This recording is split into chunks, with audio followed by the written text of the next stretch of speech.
So this week we did a lot about podcasting and watching that lecture this week, and I have to say that I think that this lecture was really interesting because he talks about how the growth from the internet, especially like with YouTube and that use of that, has grown dramatically since the early 2000s.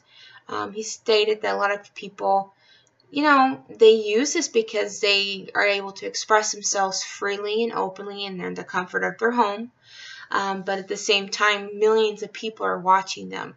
I mean, you get some funny videos out there, you get some silly, you get a lot of people who are using it, in a negative way. I mean, recently we've seen so many people who've used that Facebook Live and, committed suicide with these types of videos. So, it's really scary to see how it has grown dramatically from the early 2000s. I believe that as teachers using these types of technology in the classroom, it's important that we are aware of the dangers that are out there. I think when you're using social networking like Facebook, Twitter, Instagram, I don't think it's appropriate for students to use that, because you see a lot of internet bullying out there, a lot of students who are getting picked on, and they are committing that suicide because they've been getting that bullying online, and they don't know who's picking on them because they're hiding under a false name. But as teachers, I think if you're going to use podcasting or blogging, I think it's a good tool with that in a sense, because you can have that community.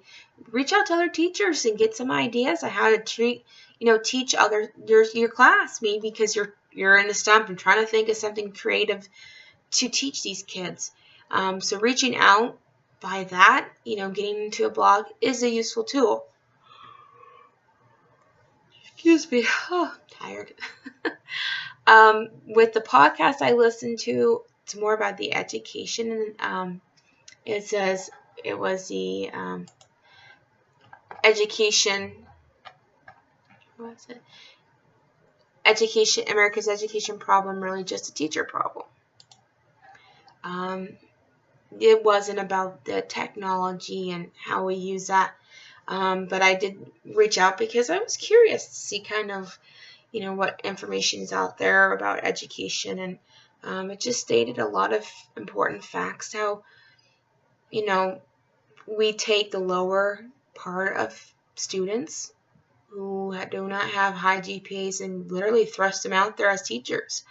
We have so many shortages of teachers out there, but yet when we do teach them, a lot of these students get into education because many think this is an easy area, and it's less rewarding. I mean, and a lot of people are not jumping at a chance to become one because of the lack of reward, lack of pay, lack of benefits you get as a teacher. It is a very, lack of rewarding job because, education isn't as important as other areas. In Finland it's different because they have higher percentage of teachers. They usually are the higher end of the height, even their class, the top 10, and we have that situation going on. I just believe that this podcast was really informational. Stated a lot of information out there that we have going on, and the fact is that we don't have enough teachers out there, and the fact that education for teaching, is a lot different. It's a lot more strenuous than it used to be, and which is good because you want good people out there. But at the same time, it is not really a rewarding profession. You don't see a lot of benefits, but I think, when you're going into education, it is, you're working with kids, and I think that's rewarding enough. But, that's my personal opinion. As for the iCloud, or I like to use Google Drive to save my documents. I use that a lot. I use it on my cell phone. If I need my documents, like my resume, I can pull it up on my cell phone. I can pull it up on my computer. anywhere that I need documents, or I might save a document, I can pull it up and email that out to one of my coworkers, etc. I have that information available. I love using that because I use my Gmail all the time, so I have that information available, especially when I'm doing collaboration with people in different classes. That being able to have that PowerPoint and say, okay, I need to update it, and then I save my changes, send it back out, and they can add their changes too. So I really like that as well. I haven't used the cloud bookmarking as much, or iCloud to save documents, or whatever you may want to call it. I don't use it as much because I'm not really I just haven't really messed around with it as much. I don't know, just never, I guess I'm more comfortable with what I know.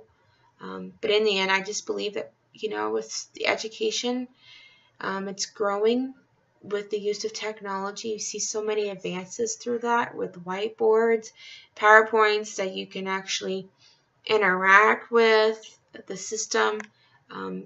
You have that all available. You're going to be able to use interactive whiteboards, PowerPoints that you can have, webcam, being able to talk to other teachers out there. It's available, and we need to use it in a resourceful manner, especially when you're doing like presentations for students. Students can make PowerPoints, and they can use Google, the internet, to search for, documents, because there's documents out there, thousands of documents that they can use towards a paper or a project. So I think it's a good tool to have. So this is my weekly, reflection for this week, and I hope you guys have a great week.